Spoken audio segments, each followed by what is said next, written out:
Hello, everyone, and thank you for joining us today for another episode of Leadership for the Now. My name is Florin Lungu, and I'm so delighted you join us today. Today, I'm joined by a wonderful leader, Nada Ahmed. Nada, welcome to the show. Thank you. Really happy to be here with you today. How are you doing? I'm doing fabulous. All right, great to have you. You've been working for so many years in corporation, helping them with innovation, and you're an expert in the digital innovation field. So tell us, before we gotta get into the meat of what we're gonna discuss today, tell us a little bit about you and your background and where are you, based right now. Yes, happy to. So I have been working in mostly heavy tech industries, oil and gas industry, energy industry, and the maritime industry for the past 15 years. And I really started off my career in the US. So I was studying there. I did my master's in environmental engineering and then started working for a Norwegian company. And with them, I moved to Norway, where I've been now for the past 9 years. So that's where I'm calling in from Norway. And I've been working here with different corporations, working mostly with digitalization, innovation, getting companies to innovate within the corporate setting and helping them stay sometimes in the game and sometimes get ahead of the game by including all the digital technologies and innovations that are happening outside of our industry itself.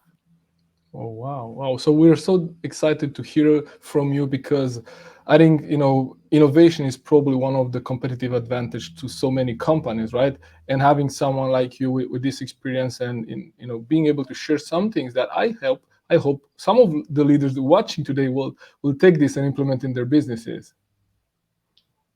Yeah, I'm really excited to share with you.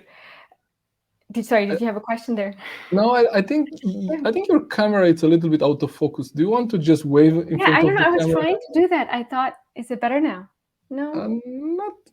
Not much better. I don't know what happens there because Yeah, you I were felt looking great something. before we started. So I feel the same, and I wasn't sure if it was kind of like my eyes or something happened. And usually it just autocorrects, right? okay, yeah, that should be the Yeah, case because I want people to see you. yeah. So Let's try that. let me stop the camera and see if that helps. Well, if you stay closer to the camera, we can see you a little bit better. But Is it then, better? yeah, Yeah. it's Okay. better now, but it's still quite not right. But let's Mhm. go on, right? Yeah. Shall we Let's do go. that? Yeah. Yep. Let's do that. Okay, perfect. So you for Pakistan from Pakistan you lived in the US, then you moved to Norway, and recently you kind of left the corporate world and you start your own business providing innovation and digital innovation services. Tell us a little bit about that and how did you came up? Oh, now it's much better. Oh, Yeah. I just switched my camera. Yeah. Mm-hmm. perfect. We can see you very well. So tell us a little bit about what you're doing right now and the kind of businesses you help and the kind of business you build, so we can get a better picture of that. Yeah, great. And I can start with my journey and why I made that decision to leave corporate. And really, it's threefold. First of all, we were in the midst of the pandemic that really, for a lot of people, began to reassess where they were in their lives, what they wanted to do, and in some way, the pandemic exposed us to a lot of uncertainty, and that's usually people's biggest fear is what are we going to do in an uncertain situation when we leave our job, especially if you don't have another job lined up, or even if you have a new job lined up, what is it going to mean for you? But the pandemic exposed us to so much uncertainty, and we all were like, after a year and a half, we were like, well, we're still here, we still survived. Yeah. Perhaps we can tolerate a bit more uncertainty and take a bit more risk. So I kind of jumped on the bandwagon of the Great Resignation and decided, maybe perhaps it's time for me. I felt like I was mid-career. I felt more confident in myself and my abilities, that it's time for me to explore and venture out. And I think the third reason was really the corporate settings can be also a little bit limiting, right? And I felt Yeah. that you have to, in some sense, conform and try to fit in, and abide by all the rules that have been set up in these corporate corporate settings, and there are many constraints around which you have to operate. And I felt like now was the time for me to let go of all these constraints and really see what I can do and what kind of impact I can make if those constraints are not there. Wow. You sound like you had kind of a similar journey like mine. When I left the corporate world, I felt, okay, I can make a huge impact with this one company. What if I could work with multiple companies and impact more people at the same time? And I think that's probably the beauty of entrepreneurship and being able to work with multiple companies rather than just being on one company. Yeah, and I think that's true. And I'm hoping that this is also a journey where you can learn a lot more as you go out there and expose yourself. So that's really been my reasoning. Also, is that I've learned a lot about innovation. I hope I can get out there, especially work with smaller companies, medium-sized enterprises, and of course continue to work with more established companies since I have that experience. But really give them the assets that they don't have. Often these companies are operating in a very lean environment. And sometimes it can help them to have an advisor, someone who can give them this very niche advice that can really propel their journey forward. So that's really what you asked me previously what I want to bring in to this. And that's really helping these companies innovate in a faster space, in a leaner way, and get more structure with their innovation. Wow, that's so helpful for small companies, and so that would be the kind of companies you would like to work with, right? Not the corporations, but the smaller companies that might not have a VP of innovation, right? But they Exactly. still need that kind of expertise. Exactly. Yes. And I mean, and I will continue to work with corporations too. I know that, but yes, often companies who cannot hire someone full time and Right. dedicate them on resources, because they really are still on their growth journey and they're still scaling, and that's where I often say companies often underestimate the power of partnerships. Really finding that right person who can come in and train you and give you the skills that you don't have and really propel you forward. Wow, that's so great. And I know you have a workshop coming up, right? Is this for this kind of companies? Yes, absolutely. So as Tell us I'm a little bit.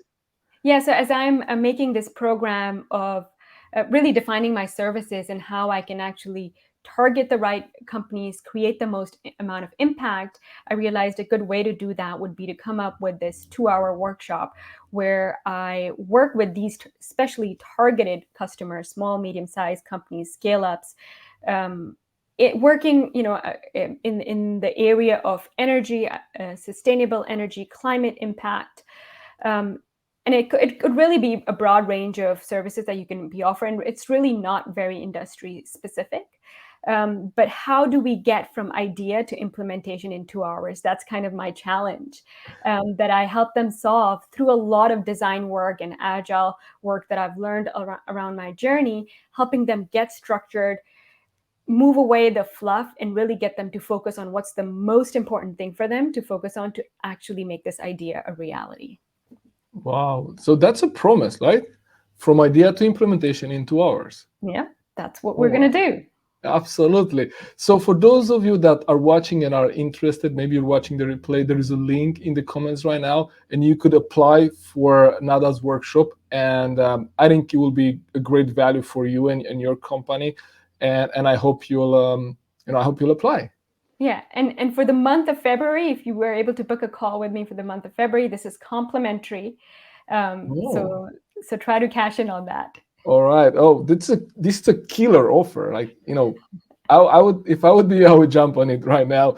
But stay with us on the show too, right? Because the link will not go anywhere. It will be there. So Nada, tell us a little bit about, so when you sit with leaders, right? When you sit on boards, because I also know that you sit on boards, what would you say would be the biggest challenges that leaders face when it comes to innovation and digital innovation?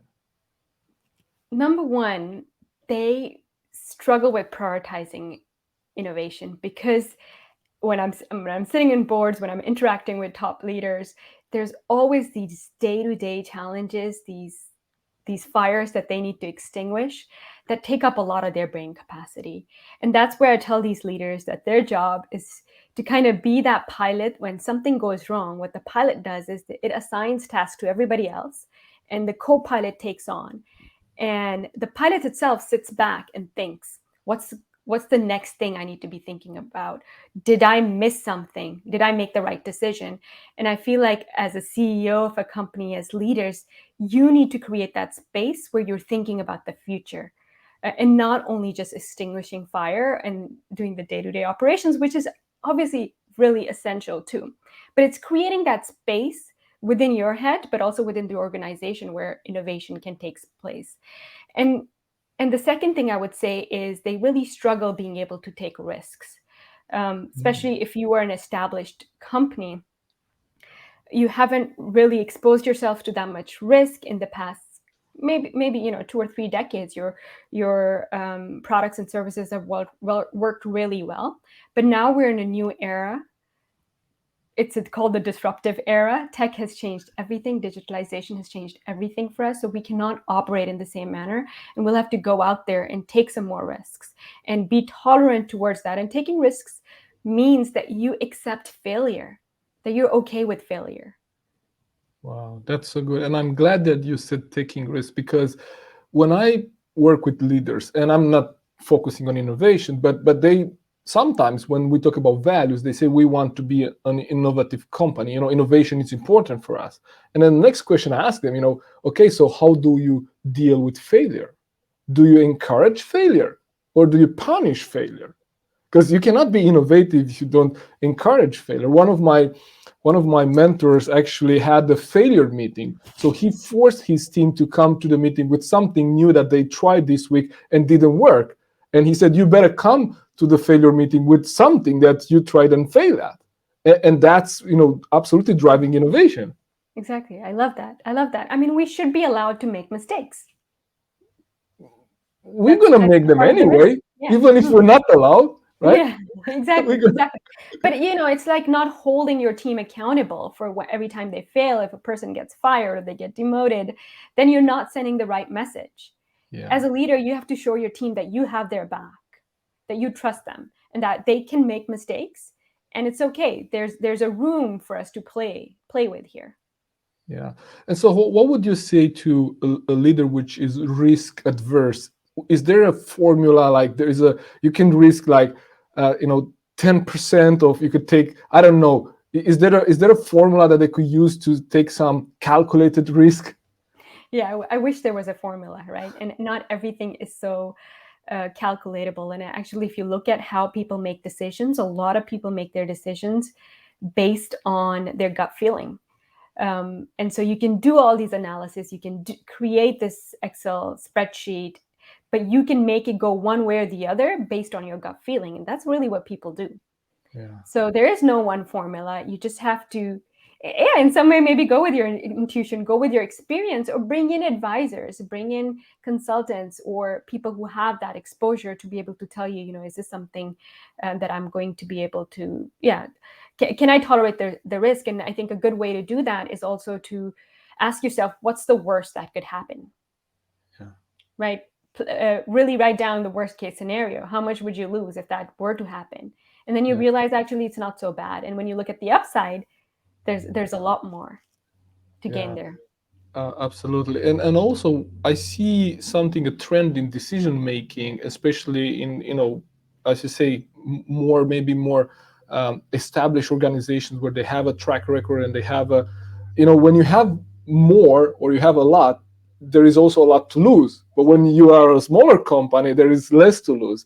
And I have found that there is a trend in decision making where instead of us looking at what will be the best idea or the best possibility here we're looking at what's the less riskiest idea, that we can, can we live with the failure here, and we choose actually a less risky option rather than the best option that we know we're going to probably propel us forward.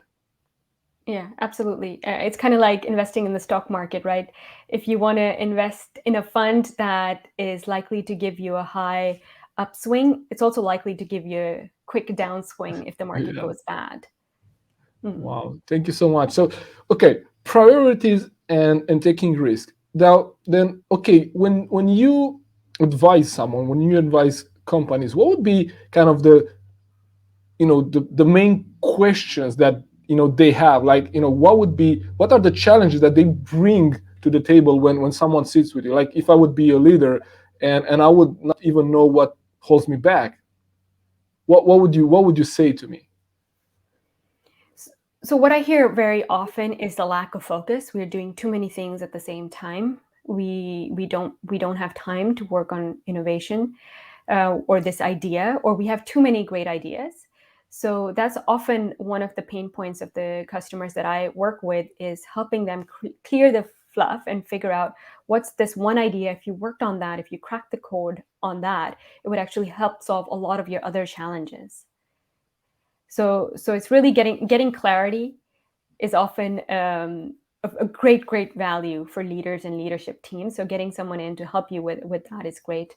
Second is creating an action plan. So once you have an idea, you see it's something that could bring immense value to you, how do you then go from that idea to actually implementing it, but in a lean way? So how do you, and that's why, when we talk about risk, how do you take the minimum amount of risks to actually prove that this product has a market, that there are customers who are willing to buy this product or service that you have. So getting that product market fit using the minimum amount of investment that you have. And that's where we bring in the lean startup concepts that Eric Ries talks about, that how can you use something that you already have to test and prove your core value proposition. And then once that's validated, then you go on and make some more investments. Wow, that's so good. So focus, and then when you have an idea, create an action plan. Don't leave it at us at the idea level. We have a question from someone watching. So can you read that? So should I read that for you? Like, how do you deal with a company that says we want to be innovative, but after you kind of sit with them, you realize that they don't want to be innovative? You want to be innovative, but after an analysis, you realize the company doesn't want to be innovative. Yeah, I mean, it depends on what companies really mean by innovative, and how do you deal with a company like that. I think it's really important for leaders to just have this honest conversation. Do they want to be a growth company, or do they want to remain stagnant, which could be an option, that we just want to maintain status quo and make sure that uh, we are maintaining the revenue and the profits that we already have. There's a risk there, because if you're not growing, you can very easily start deteriorating. So I think it's important to start having those conversations with the leaders, and maybe not even talk so much about innovation, but talk about what their vision for the company is. Where do they want the company to go? And sometimes people can be like Madeleine is saying. Sometimes people can feel not so comfortable talking about innovation. They don't really know what that means, or they're a little bit tired of people coming in and telling them they need to be innovative, they need to be digital and all of that. But you have to kind of figure out what inspires them, what's their vision for their company, and then go from there. Right. So what I heard is, like, define what innovation means for you, right? As a company, because sometimes, it could be a scary term, right? Now we need to change everything that we know, and then we need to do things completely different, and we're not ready for that. But it doesn't need to be that way, right? No, absolutely not. Exactly. And it could be small things that you change that doesn't even change the way that you work, right? It only changes, maybe has the biggest impact more for your customers than for you. Right on. Okay, I hope that makes sense, Madalena. So, what would be then, if someone doesn't see the business case in innovation, right? What would you say to someone that says, okay, I understand we're in a transformation, we're now going into this hybrid COVID-led world, but still, I don't see how innovation is going to help us. What would you say to someone that has maybe not an open mind, a mind for innovation? I think it's making them realize, again, back to the point of, we're in a different era right now, and it's staying open to the opportunities that you have in front of you. And it doesn't mean that you have to drastically transform. I do think in some sense, leaders are very intentional about what they're putting their effort into, and they don't need to jump onto every new technology trend. So everyone doesn't have to try to force fit blockchain into your business. So in that sense, it's very important for them to be aware of what problem they're solving versus trying to just get on the new technology. People often talk about digitalization. That's not really a good way to think about it. It's really about what problem you're solving, and then how do you bring in the different technologies to solve that problem. And sometimes you don't even need digital to solve that problem. It could be solved in a completely different way. So I would say just getting them aware of that. What do we mean really by innovation? And it could just also be improvement, right? How do you get better at what you do? And making them also realize of the opportunities that lie ahead, especially with the technology transformation that's going on. We've seen now in Europe in 2021 alone, there were 70 unicorns that were kind of established, and that was 3 times as much as we had in 2020. So Wow. now Europe has about 120 unicorns, and it's a massive growing startup entrepreneurial drive in this block. Then if you look at historically, a lot of the tech companies really came from the US, but you see the shift happening now. And so established companies, medium-sized enterprises, they need to just be aware of that there is a general shift happening within the startup entrepreneurial world.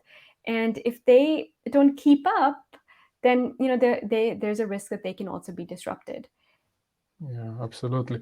And also, I see a shift in consumer behavior, right? Depending on the kind of company they're at and what they're providing. Now, if your consumers are actually using a new technology, a new app, something different, then of course you need to adapt to that, right? So some of those, progresses are led by our consumers. We don't Oh, even get to decide, right?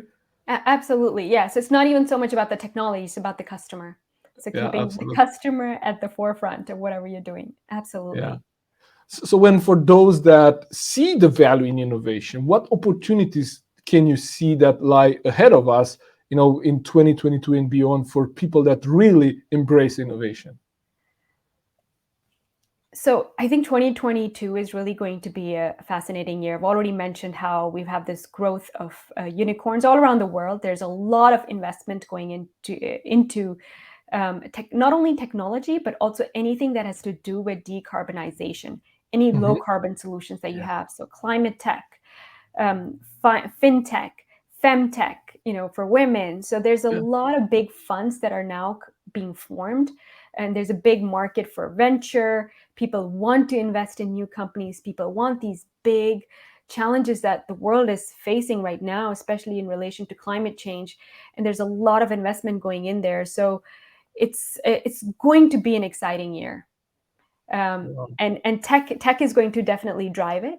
It's going to continue to drive it, but I think it's going to happen a bit more broadly all over the world, and not only concentrated in Silicon Valley. We're going to see a lot more tech innovation coming from Europe, coming from China, AI, machine learning, and all those are really going to drive and change the way that we work. And another factor that I haven't mentioned is the future of work, right? Working more Mhm. remotely, and how that's going to change. And there's going to be some drastic innovations that we're going to see happen in 2022 post-pandemic, and how we define the future of work. Oh, wow. Yeah. So these funds are also available for bigger companies, right? And corporations. You don't have to be a small company to access those. You can have collaborations. And I see a lot of hubs, around that here in Gothenburg in Sweden and Oslo also in Oslo where you're based. Yes, absolutely. Yeah. So this is for anyone in any business, either as an entrepreneur level or as a big corporation. Right. Can we take another question from someone from Yes. Madalena? She has a good question. Like, how do you think leader can start innovation awareness in their teams? Oh, such a great question. I think, as I mentioned before, it starts with creating space for innovation. So maybe having, once a month, a day where you're allowing your team to be creative, doing some hackathons. And, creativity is also something that I feel like we really lack on a lot of industrial companies that we work with. Because we're just so focused on execution. And that's really the paradigm of the Industrial Revolution, where we think we can increase productivity by just focusing on execution and getting like that extra bit out of our people, whereas you can get exponential increase in productivity if you allow people to be creative, allow them to be who they are, and really focus on the human element, their human capabilities, versus things that machines can do for you.